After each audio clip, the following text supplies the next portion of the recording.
Ashley Washburn here for GALvanize's Who Not Do series, joined here with litigator, award-winning on-air commentator, and now author, Adrienne Lawerence. Adrienne, how are you? I'm good. Thanks for having me. Of course, of course. Well, author is now a part of your title, this book right here. You came out with it earlier this year, the first of its kind, a playbook on how to defeat sexual harassment in the workplace. You're a litigator and someone who, has experienced harassals in the workplace. So I know you've had plenty of experiences that you sprinkled throughout this book, but did you always have the courage to be so open about it? You know what? I never really thought it was that much of a problem. Having practiced law, I was Hmm. really in an ivory tower. And some things, I just tried to get away from. But it wasn't until I moved into sports broadcast that it really started permeating kind of every channel and corner of my existence. And so it just became one of those, hey, I got to speak up. I got to say something about this. You have an extensive legal background, which ended up landing you that opportunity at ESPN, working as an on-air legal analyst. You went from reporting the major headlines to end up making the headlines yourself after becoming the first on-air personality to sue the network for sexual harassment. You knew this was going to come with some heat when you sued them. What made you officially say enough is enough? Oh, it's by virtue of the fact that when you mess with my money, when I have to lose a job because you don't follow your own rules and you don't do the right thing, we have a problem. And especially the thought that I was leaving so many other women behind and seeing women rise and do nothing about it. You know what? It was one of those times of, okay, well, I'm going to step out in this space and I'll sacrifice whatever career I have. But the reality is this has to change because there are too many women in particular who lose their careers and their livelihoods due to sexual harassment. And somebody's got to step up and do it. How were you able to turn this pain into purpose?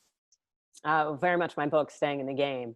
Hmm. There were experiences that I had that I did not forecast in any way. I've always been the very strong one, the one who's in control, who has the answer for everything, but seeing the mental health consequences, that was a humbling experience. But it was a beautiful one in that I had those experiences so I could write on them, so I could tell people, you may have been strong enough to handle everything that came at you in the past, but hey, sexual harassment can kick you on your butt and it can really change the game for you when it comes to being able to generate a livelihood and interact with people in professional settings. And you need to be prepared for all of the hurdles and everything that comes with it.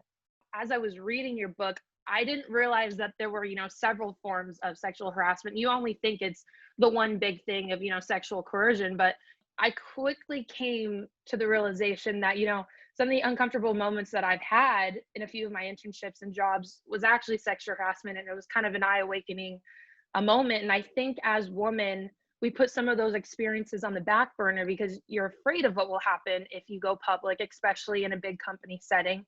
So, as a woman who has gone public with her story, what advice would you give to someone who's dealing with all of these locked up emotions and not really sure if they're ready to go forward with their story?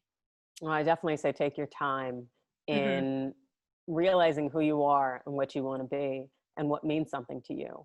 For me, it Definitely. was the thought of leaving people behind and doing nothing and going back to my ivory tower at a law firm, making a lot of money and remaining silent. And that Hmm. was something I could not live with. And so you have to decide what you can live with. I definitely can tell you from all of the individuals I've spoken with who came out and spoke up, the vast majority don't regret it one bit because having a story inside you and Hmm. also watching that person engage in the behavior again and again and again, that eats you up. So, but definitely take your time and figure out what's right for you. That's really great advice. Did you deal with any sort of PTSD when you were writing this book? It's funny, Ashley, that you asked that question because I actually have no recollection of writing the book because I was so deep in the depths of PTSD. Yeah. Yeah, and I was able to knock it out in I think a little over a month.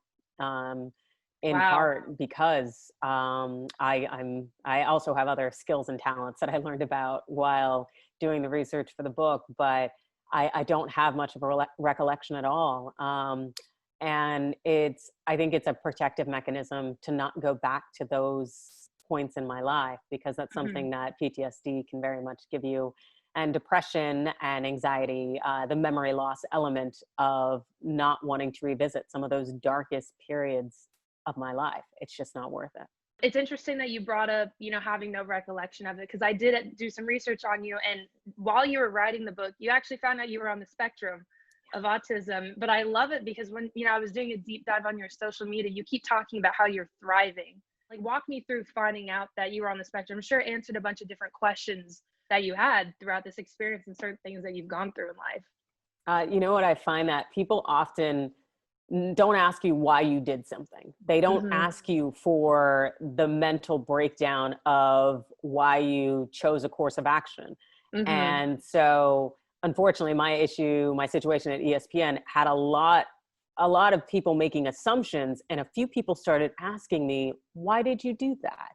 Yeah. And then I start explaining why. And that's around the time I realized that, hey, I think very different than other people. But also Yeah. just, it all made sense, and it feels so good. It's still good knowing this is what's going on with me. This is why I see the world in a very black and white way. This is Yeah. why I can sit for bar exams and pass them, and I don't study. This is why I've never really studied in school, and I can ace it and do well. And knowing, that I have these heightened abilities, it feels very Mm-hmm. much like an X-Men, and I love it. And I, the thing is, there's not enough knowledge out there about the autism spectrum.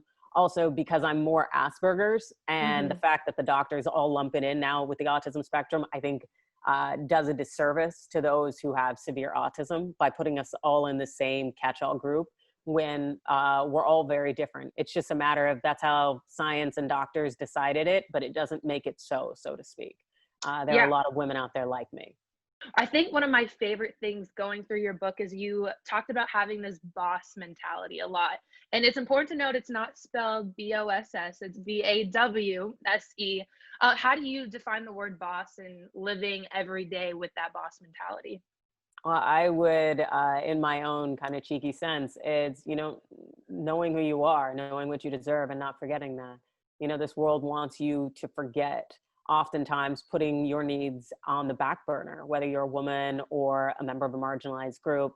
No, that's not how I Mm-hmm. roll. Just because your standards may be low or low for me doesn't mean that I need to tolerate that behavior. For example, when I came out, with the issues I had at ESPN, some people weren't having it because I wasn't touched, Mm-hmm. or at least to their knowledge, I wasn't touched. Yeah. And it's one of those things that remind me of I don't need to wait to be touched. If you're going to disrespect me, if you are going to Mm-hmm. weaponize my sexuality or your physical dominance or your societal dominance against me to get me to play small, like hell, I have to tolerate that. I don't need to wait.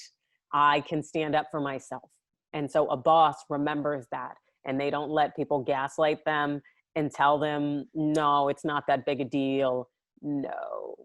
We have so many galvanized women that are going to watch this. And so many women who I'm sure have gone through harassment that have not come forward yet because it's a pretty uncomfortable topic. And so if you could teach us one thing to help us navigate it or give them a piece of advice, what would it be? The advice is document, document, document. That is my thickest chapter in the book.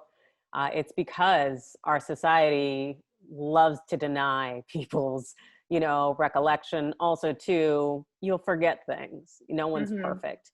And, the system is set up to try to tear you down. But if you document it, you have the kind of the necessary paperwork in place so that you don't forget, so that they can't deny it, so that there is no question as to your recollection and the validity of your word. My God, have that. Take it away from the he said, she said arena. Document, document, document. And in my book, I go over the specific ways in which you can document it so that there are no left out, the who, what, when, where, how, and full screenwriting type documentation, so that you have no questions when you're looking back 5 years from now and you decide to come out in the Washington Post, so that no one can tell you that you are lying and no one can discredit you. Because, if I think that a lot of people are afraid that other people won't believe them. And number one, a boss mentality, it doesn't matter what other people think. People will lie to themselves and they'll lie to you. What you know is what's important. Thank you for coming forward with your story. I know there's so many other women that aren't ready to talk about, things that have happened in the workplace. But your book is one of the greatest guides. Every HR office should have this for everyone to read. Thank you so much, Adrienne, for taking some time to talk to us today. Thank you, Ashley. I really appreciate it.